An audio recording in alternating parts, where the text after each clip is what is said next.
안녕하세요, 여러분. 오늘은 요즘 금융권에서 가장 핫한 키워드, 바로 IMA 계좌에 대해 알아보려고 합니다. 혹시 이런 고민 해보신 적 있으세요? 예금 금리가 너무 낮아서 아쉬운데 그렇다고 주식은 무서워. 원금 손실 없이 조금이라도 더 높은 수익을 얻을 수 없을까? 이런 분들을 위해 드디어 새로운 투자 상품이 등장했습니다. 바로 2025년 12월 8년 만에 첫 출시된 IMA 계좌인데요. 원금 보장의 연 4%에서 최대 8%까지 수익률을 기대할 수 있다고 하니 도대체 이게 뭔지 궁금하시죠? 오늘 영상에서는 IMA 계좌가 뭔지, 장단점은 뭔지, 누가 가입하면 좋은지까지 싹 다 정리해 드릴게요. 영상 끝까지 보시면 IMA 계좌에 대해 완벽하게 이해하실 수 있습니다. 그럼 시작해 볼까요? 자, 먼저 IMA가 뭔지부터 알아볼게요. IMA는 인베스트먼트 매니지먼트 어카운트의 약자로 우리말로 하면 종합투자 계좌입니다. 이름만 두면 뭔가 복잡해 보이는데요. 사실 개념은 정말 간단해요. 쉽게 설명해 드릴게요. 여러분이 증권사에 돈을 맡기면 증권사가 그 돈을 가지고 기업 금융에 투자를 합니다. 기업 금융이 뭐냐고요? 기업들이 사업을 운영하고 성장하는 데 필요한 자금을 빌려주거나 회사채를 사거나 인수합병에 필요한 돈을 대출해 주는 것을 말해요. 그래서 증권사가 여러분 돈으로 기업들에게 투자를 하고 거기서 발생한 수익을 여러분에게 돌려주는 구조예요. 그런데 여기서 중요한 포인트. IMA 계좌는 만기까지 유지하면 원금 보장해 줍니다. 투자인데 원금 보장이요? 네, 맞아요. 이게 IMA의 가장 큰 특징이에요. 증권사가 직접 원금 지급 의무를 지기 때문에 만기까지 가지고 있으면 원금은 돌려받을 수 있어요. 물론 나중에 자세히 설명드리겠지만 몇 가지 주의사항은 있습니다. 일단 여기서 핵심만 정리하면요. IMA란 증권사가 내 돈을 기업 금융에 투자하고 원금 보장해주면서 예금보다 높은 수익률을 기대할 수 있는 상품, 이 정도로 이해하시면 됩니다. 사실 IMA 제도는 2017년에 이미 도입됐어요. 그런데 왜 이제야 첫 상품이 나왔을까요? 그동안 증권사들이 IMA 사업을 안 했거든요. 왜냐하면 IMA를 하려면 조건이 꽤 까다롭거든요. 일단 자기 자본 8조 원 이상의 초대형 증권사만 할 수 있어요. 그리고 고객한테 받은 돈의 5%를 손실 충당금으로 적립해야 해요. 쉽게 말해서 혹시 손실이 나더라도 고객 원금을 보장하기 위한 안전장치를 마련해야 하는 거죠. 이런 규제들이 부담스러워서 증권사들이 그동안 선뜻 나서지 않았는데요. 최근에 금융당국이 제도를 좀 더 보완하고 인센티브도 제공하면서 드디어 첫 상품이 나오게 된 거예요. 2025년 11월에 금융위원회가 한국투자증권과 미래에셋증권을 첫 IMA 사업자로 지정했고요. 12월부터 본격적으로 상품이 출시되기 시작했습니다. IMA 계좌는 투자 대상과 목표 수익률에 따라 크게 세 종류로 나뉩니다. 첫 번째, 안정형. 안정형은 말 그대로 가장 안정적인 유형이에요. 수익 변동성이 낮은 대기업 중심으로 투자합니다. 목표 수익률은 연 4%에서 4.5% 정도예요. 은행 예금 금리가 요즘 2%대에서 3%대인 걸 생각하면 꽤 매력적이죠? 두 번째, 일반형. 일반형은 중간 정도의 위험을 감수하는 유형이에요. 중견기업, 우량 부동산, 인프라 같은 자산에 투자합니다. 목표 수익률은 연 5%에서 6% 정도를 기대할 수 있어요. 세 번째, 투자형. 투자형은 가장 공격적인 유형입니다. 중소기업, 벤처기업 같은 성장 가능성이 높은 기업에 투자해요. 그만큼 수익 변동성도 크지만 목표 수익률은 연 6%에서 8%까지 기대할 수 있습니다. 자, 여기서 중요한 건요.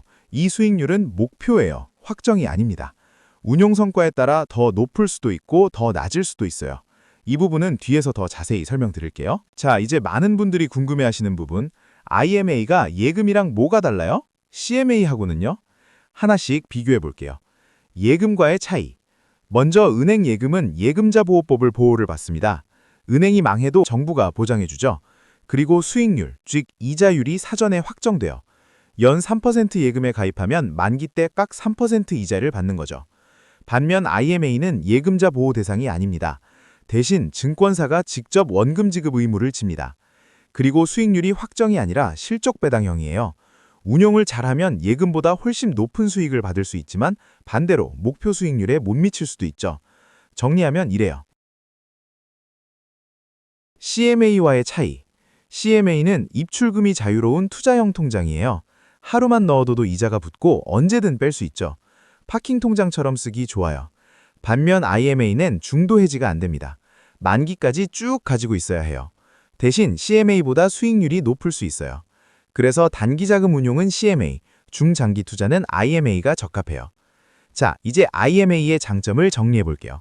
첫 번째, 가장 큰 장점은 원금 보장이에요.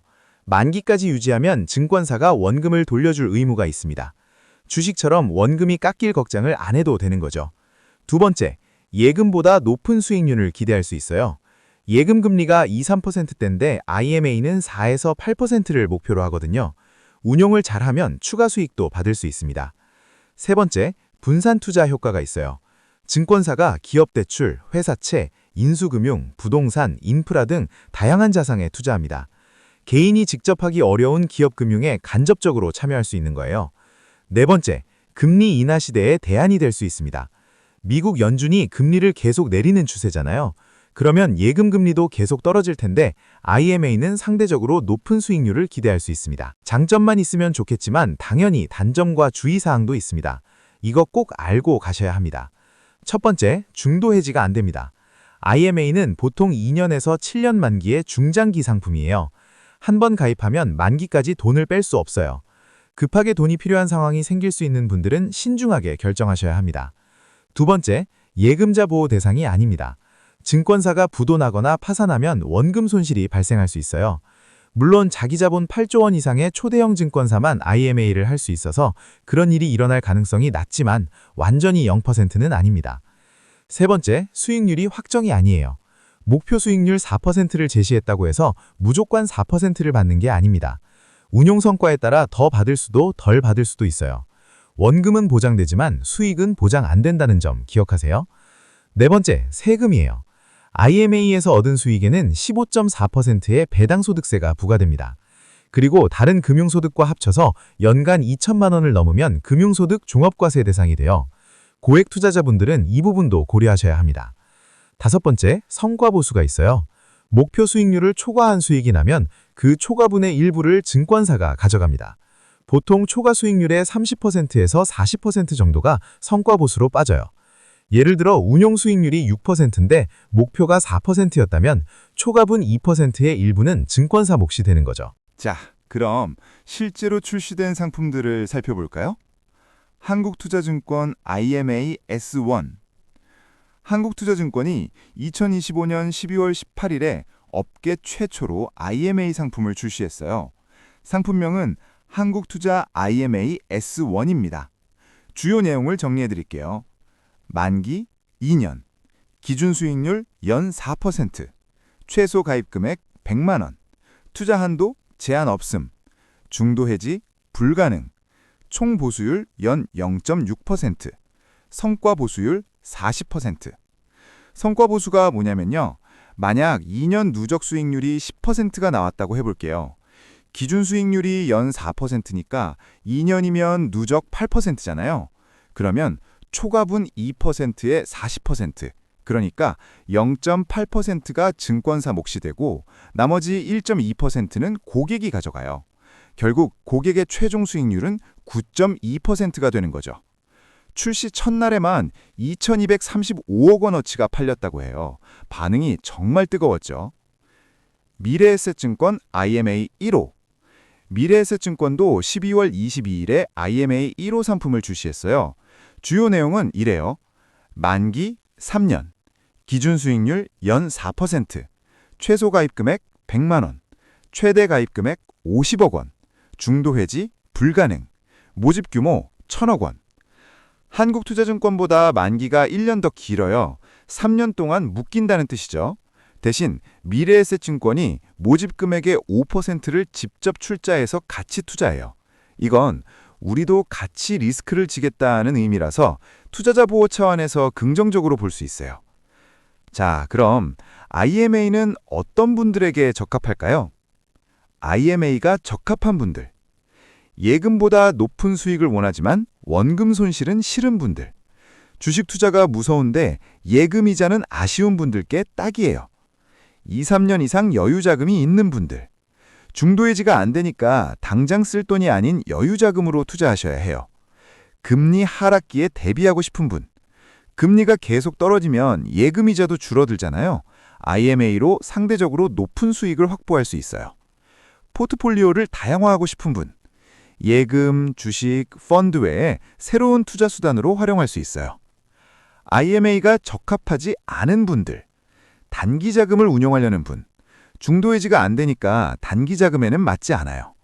공격적인 고수익을 원하는 분, 주식이나 ETF처럼 높은 수익을 기대하기는 어려워요.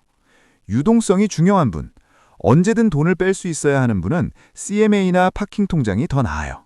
자, 오늘 IMA 계좌에 대해 정말 많은 내용을 다뤘는데요. 마지막으로 핵심만 다시 정리해 드릴게요. IMA는 예금과 펀드의 중간 정도 되는 상품이에요. 원금 손실이 무서워서 주식은 못하겠는데 예금 이자가 너무 아쉬운 분들에게 좋은 선택지가 될 수 있습니다. 다만 중도 해지가 안 된다는 점, 예금자 보호가 안 된다는 점은 꼭 기억하시고요. 본인의 투자 성향과 자금 상황에 맞게 신중하게 결정하시기 바랍니다. 오늘 영상이 도움이 되셨다면 좋아요와 구독 부탁드리고요. 궁금한 점이 있으시면 댓글로 남겨주세요. 그럼 다음 영상에서 만나요. 안녕!